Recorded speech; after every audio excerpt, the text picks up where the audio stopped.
Welcome to Wolf Recaps. At the beginning of the movie, a former gangster named Tae-sik is returning to his hometown. He has recently been released from prison and has promised to discontinue his old lifestyle. He is still feared and respected in his hometown, which he once used to rule. On his way, we see him reading notes written in a tiny notebook. He writes all the little things he wants to do in life in said notebook. On reaching his hometown, he goes to his adoptive mother's restaurant. She is known as the Sunflower Lady in the town.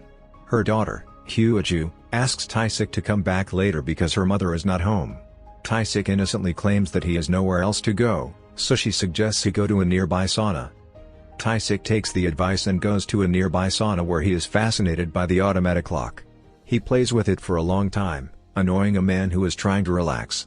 The man rudely asks him to keep it down, making Tae-sik apologize. However, he is intimidated and surprised when Tae-sik takes his shirt off and reveals his full body tattoo. In another part of the town, two policemen watch a thug beat a lady in the middle of the streets. But they are too scared to do anything because he is gangster Chung-mu's henchman. They ignore the crime happening right in front of them and drive away somewhere else. Chung-mu is in a club punishing a traitor. Everyone in the town is scared of him, but not everyone knows that he used to be Tae-sik's minion before he went to prison. Having nowhere else to go, Tae-sik comes to meet his old friend, Young-mu. Young-mu is surprised but he welcomes him to the bar, still respecting him as he did years ago. Tae-sik, however, greets him and leaves instantly, not wanting to be involved in the crimes happening there. Following that, he goes to meet Chung-mu's rival and another gangster of the town, Yankee. Yankee also welcomes him and pretends to be happy to see him. However, as soon as Tae-sik leaves, he asks his right-hand man to keep an eye on him. Next, Tae-sik goes to the Sunflower Lady's restaurant and meets her. She is overjoyed to have her son back, but Hyuju is confused because she had never met him. During dinner, Tae-sik's mother feeds him with her hands, making Hyuju jealous. Later, Hyuju brings him to the terrace and asks him to follow all her orders if he wants to live in the house. Tae-sik quietly agrees to everything she says. In the following scene, we are introduced to a politician, Cho Pon-soo. He is a corrupt man who wants to build a shopping mall in an area where several locals live. In front of the public, he pretends to be nice and caring, but as soon as he is out of sight, he insults them for believing him. In the meantime, Tae-sik visits a doctor's clinic. He wants to get rid of all his body tattoos because they remind him of his past. However, the doctor claims that the removal will cost a lot of money and it will leave a scar on his body. Disappointed, Tae-sik returns home. Later that day, the Sunflower Lady barges into the politician Cho Pon-soo's office, screaming and cursing. It is revealed that he wants to buy their land to build a shopping mall in the area, but the lady refuses to sell it to him. She bravely threatens him to stay away from them and leaves.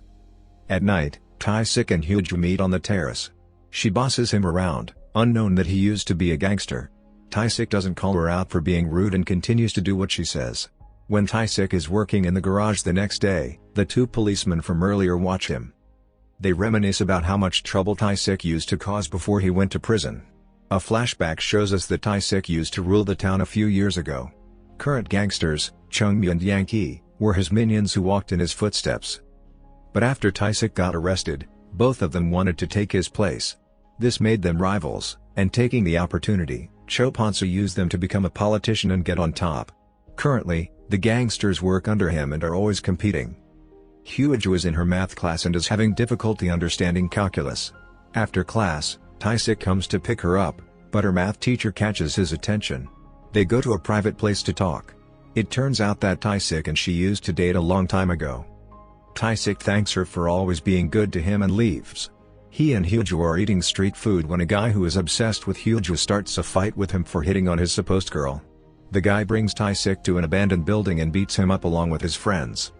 They only stop when they notice tattoos all over Tae-sik's body that intimidate them. On returning home, Tae-sik applies ointment to his wounds. Hyuju feels bad that he has to suffer because of her.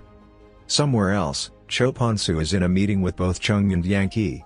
He has recently opened the biggest club in the town called the Oracle. He wants one of them to help manage the club.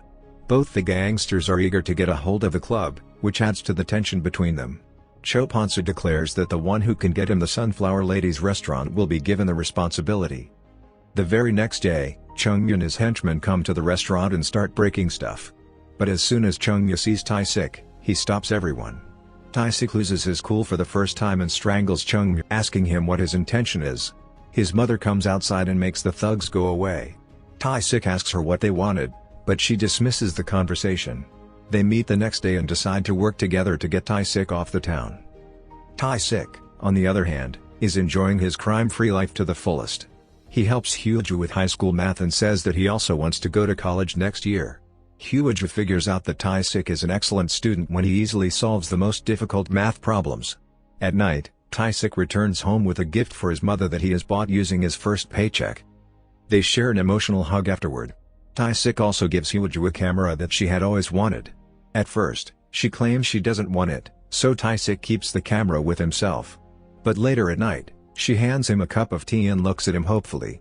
Tae-sik hands her the gift, and she walks away happily. Following that, he crosses the buy gifts note that he had written in his notebook. The next day, the family goes on a picnic by the side of a lake. They eat, sing, and have fun together.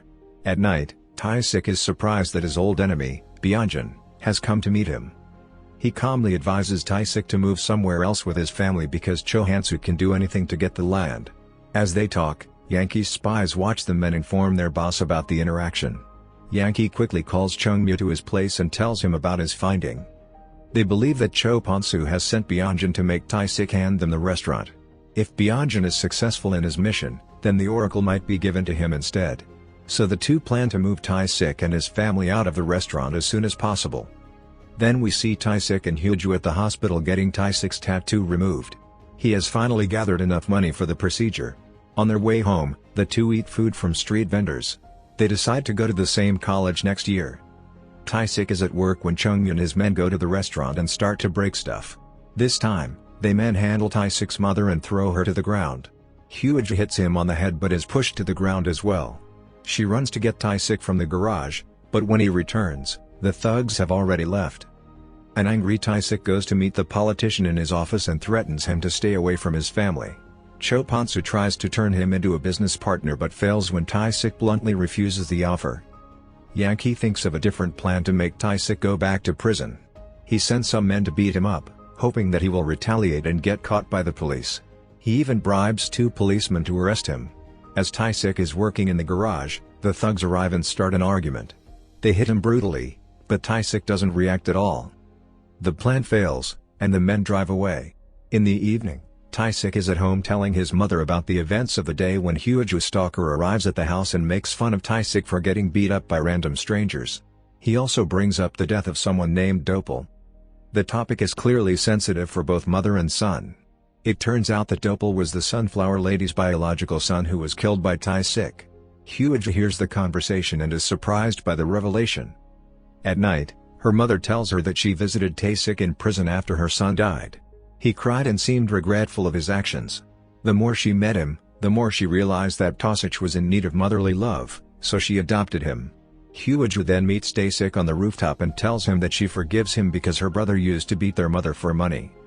The next morning, the mother prints out pages from Dopal's diary that he used to keep before his death. Reading it, she finds out that 10 years ago, Cho Han-soo sent Dopal to kill Tae-sik. The ensuing fight caused Dopal's death and Tae-sik's imprisonment. If the media finds out about the diary, people will stop supporting Cho Han-soo.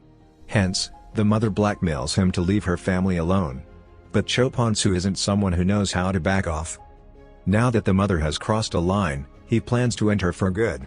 The next day, Hyuju is returning home from school when her stalker hits her with a brick and gets away on his bike. He has also joined hands with Cho Han-soo and is on his team now. Tae-sik and his mother run to the hospital to see that she hasn't regained consciousness and the left side of her face is swollen. After that, the mother loses all hope and decides to sell the restaurant. She desires her family's safety more than anything and blames herself for Hyuju's condition. Tae-sik goes to meet Cho Han-soo and the gangsters to tell them that they are finally leaving. The man insults him and demands he cuts his arm for his family's safety. Sik is ready to sacrifice his arm, but at the last minute, Cho Han-soo stops his men and lets Tae-sik go. He returns to Hyuju in the hospital, unaware that Yankee and Chung-myu are on their way to his house to kill his mother. Cho Han-soo doesn't want her to spread the news about his past, so he wants her gone. The gangsters strangle her to death and make it look like a suicide. When Tae-sik returns home, he is beyond devastated at the sight. He cries, holding his mother's limp body in his arms. Hyuju is still in the hospital, so he has to handle the funeral alone. In the next few days, their restaurant is also destroyed and the land is taken. But because of an earring found on the floor of his mother's room, Tosich figures out that the gangsters were the ones who killed her. Meanwhile, Choponsu and the others are at the opening of Club Oracle. A furious Tosich crashes the party and asks who threw a rock at Hyuju. The stalker comes forward himself. Tosich vanishes Byung-jin to get out of the place because he is the only one worthy of life in that room. Byung-jin thanks him for sparing his life and walks outside. Following that, Tae-sik starts to kill everyone who comes in his way. He lights the place on fire and takes on 50 of Choponsu's men alone. He kills most of them but gets severely injured in the process. Yet, he strangles Chung-mi and Young-ki to death as they had done to his mother. At last, he kills and takes his revenge. Moments later, he also passes away because of the injuries. Some years later, Hyuju is in college and is doing better than ever. In Tae-sik's remembrance, she writes her goals in life in his notebook. Remembrance. Thank you for joining us on Wolf Recaps. If you enjoyed it, please like, subscribe, and hit the bell icon for more exciting recaps.